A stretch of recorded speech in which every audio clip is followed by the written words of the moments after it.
Welcome to the deep dive. Today, we're going to be looking into this really interesting idea of true sight. hmm I mean, Yeah. you sent over this philosophical story and also an FAQ analysis, Hmm. and it seems like we're going way beyond like what our eyes can actually see. Yeah, what's interesting is that both sources ask, Right. can you be blind Okay. if you have perfectly good eyes? Yeah. It really makes you stop and think, what does it mean to Yeah. actually see something? Okay, so the story introduces this character, Elara, Right. who's blind, but the story keeps calling her a sightless seer. So hmm she's kind of like, she sees Ah, more than most people, even though she doesn't have yeah. physical sight. She uses her other senses Right. to kind of navigate the world. And it sounds like she just has this like deep understanding of everything around her. It really makes you think about how our brains work. Yeah. We're taking in information through our senses all the time, Uh-huh.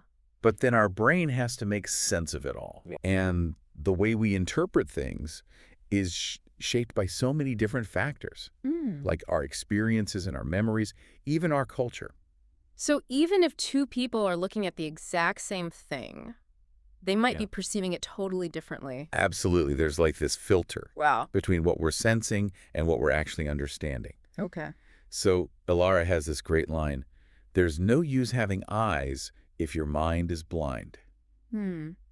And I think she's really hitting on something there, that true perception Right. requires more than just It's not the just physical act of I seeing. got your eyes. Yeah. Yeah. That is a really powerful statement. hmm Now, in the story, they contrast Alara with this young boy who actually gains sight. Okay. But it's not the The- happy ending you would expect, right? He's totally overwhelmed by it all. Yeah, he can see colors and Ugh. shapes, but he doesn't really understand them. He's missing that. He doesn't have the mental framework. Yeah, he can't process it. Yeah, to make sense of what his eyes are sending him.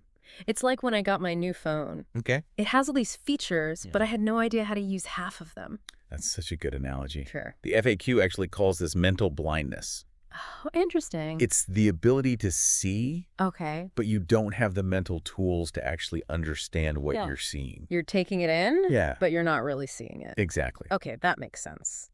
And Elara, Mm. I mean, it's not just that she can get around the marketplace. It's Yeah. like she understands it on this whole other level. Yeah, like she can see the stories, the Yeah. emotions, everything. Everything, yeah. And that's so fascinating. Yeah. Her understanding is so rooted in empathy. Hmm. She's so attuned to everyone around her, Mm-hmm. their feelings, their motivations. Mm. And this allows her to experience the marketplace Okay. in a much richer way than someone who's just focused on Okay. the visual details. But is it really realistic to think that Mm. we could always be that empathetic? I mean, That's a great question. we all have our biases. You're absolutely right. Right. Even Elara, with all of her insight, Right. she's still shaped by her own unique experiences. Yeah. No one can be completely objective. Right. But that's where the idea of Mm-hmm. actively cultivating true sight comes in. Okay. It's about recognizing our limitations Yeah. and really working to expand our understanding. So how do we do that? Well- Is there a class I can take? How to see better? It's more about Mhm. developing certain habits of mind. Okay. The FAQ actually points to education as Yeah. being a key factor. Mm. But it's not just about memorizing facts and figures. Yeah, it's more than that. It's about learning to think critically, Okay. to question your assumptions, Right. to be open to new perspectives. And that goes back to the idea of biases, right? Exactly. If I don't even know I have a bias, Mhm. how can I challenge it? Exactly. We have to develop self-awareness, Wow. and that can be uncomfortable. Mm. It's way easier to stay in our own little bubbles, Right. surround ourselves with people who think just like us. It's comfortable. Yeah. Yeah. Exactly. It's like looking in a mirror, Mhm. but the mirror is only showing you the parts of yourself that Right. you want to see. Yeah, exactly. Right. But that's where the real growth happens. Mm. And I think both Elara and the boy's story Okay. really highlight why this is so important. Yeah. It's not enough to just see things. Huh. We have to understand them. We have to go deeper. Yeah, you need to connect with the deeper meaning. Okay, so true sight isn't a passive thing. Right. It's something we really have to work at. Exactly. It's like a muscle. Like exercise. Yeah, you have to exercise it. Okay. And the more we exercise it, Hmm. the more we'll be able to see the world and ourselves Right. in a whole new light. All right. So much to think about already. You've given us a lot to think about. Yeah. We're going to be right back after a quick break. Yeah. And when we come back, we'll get into some really practical steps that you can take to start to cultivate this true sight in your own lives. Yeah. So stick with us. Looking forward to it. So before the break, we were talking about how true sight really requires effort. Yeah. It takes practice. It's a process. And the FAQ actually has this question Okay. that asks us to consider what we might be mentally blind to in our own lives. So It's easy to talk about biases, in a general sense. right. But when you have to look at your own, Yeah. it gets Yeah. a little harder. It does, absolutely. Right. It can be tough to recognize those blind spots Yeah. because they're often so ingrained in our thinking. Yeah, it's like you don't know what you don't know, Yeah. and then all of a sudden you do. Exactly. And it's like, whoa, how did I not see that before? Yeah, how did I miss that? Right. And the more we can cultivate true sight, Mm-hmm. the more we're going to have those aha moments. Oh, interesting. It's like we're expanding our field of vision. So where do we even start if we're trying to uncover those hidden biases and assumptions?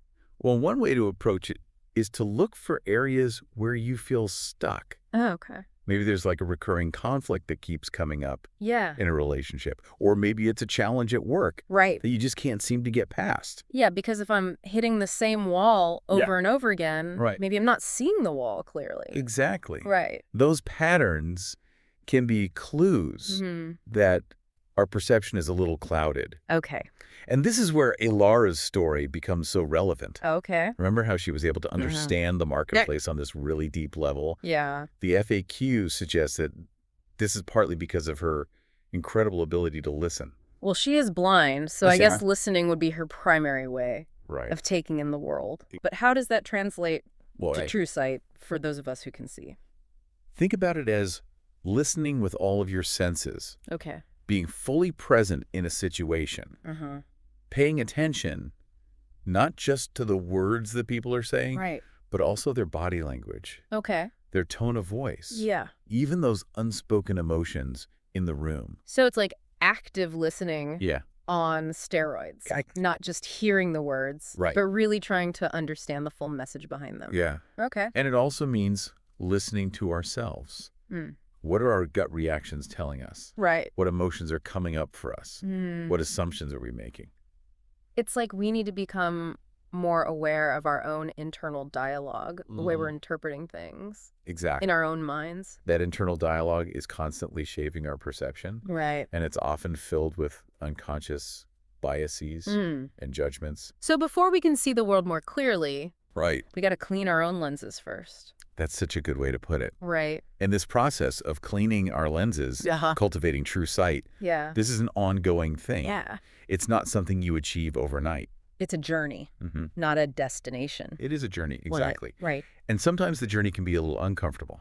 Yeah. It might require us to confront some hard truths about ourselves Yeah. to challenge those deeply held beliefs. But wouldn't it be amazing to get to a point where we could see things from so many different perspectives? Right. Even perspectives that we might not agree with. Absolutely. That's the power of true sight. Yeah. It lets us engage with the world in a more open-minded, Yeah. a more compassionate, and ultimately a more effective way.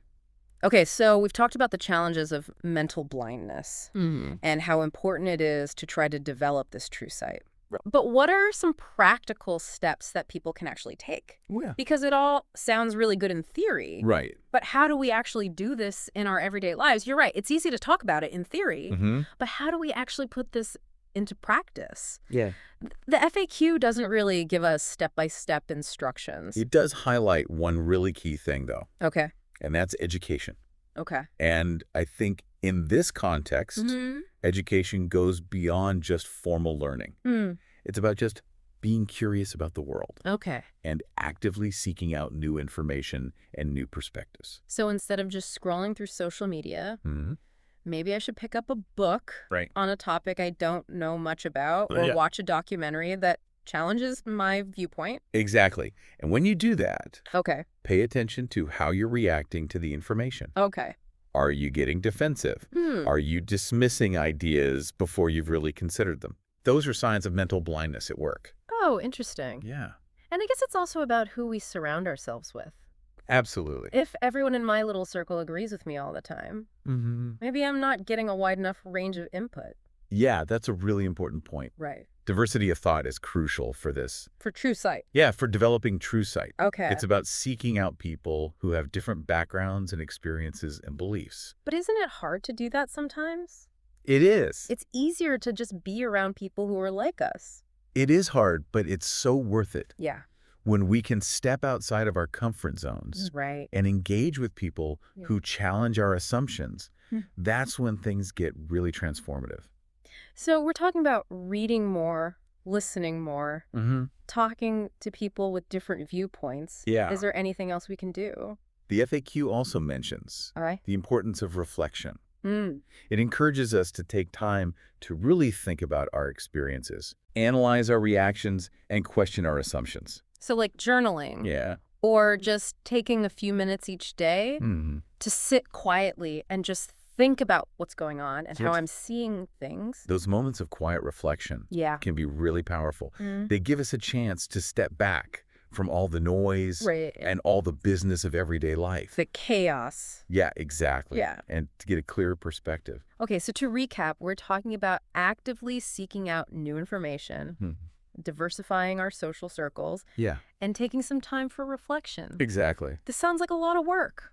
It is work. Yeah. But it's the kind of work that pays off in so many ways. Okay. When we cultivate true sight, we become more empathetic, more understanding, and ultimately more effective in everything we do. And less likely to keep falling into the same... Exactly. We can avoid those mental blind spots that keep us stuck. And that's what I think is so exciting about this whole idea of true sight. It's not about reaching some destination. It's about going on this journey of always learning and growing. Absolutely. Well, this has been an amazing deep dive. Thank you so much for sharing your insights with us. My pleasure. And we hope this deep dive has helped all of you out there listening understand this idea of true sight a little bit better and maybe inspired you to cultivate it in your own lives. Remember, true sight is a journey, not a destination. That's right. And the more we practice it, the more we see the world and ourselves. In a whole new light. Exactly. Thanks for joining us.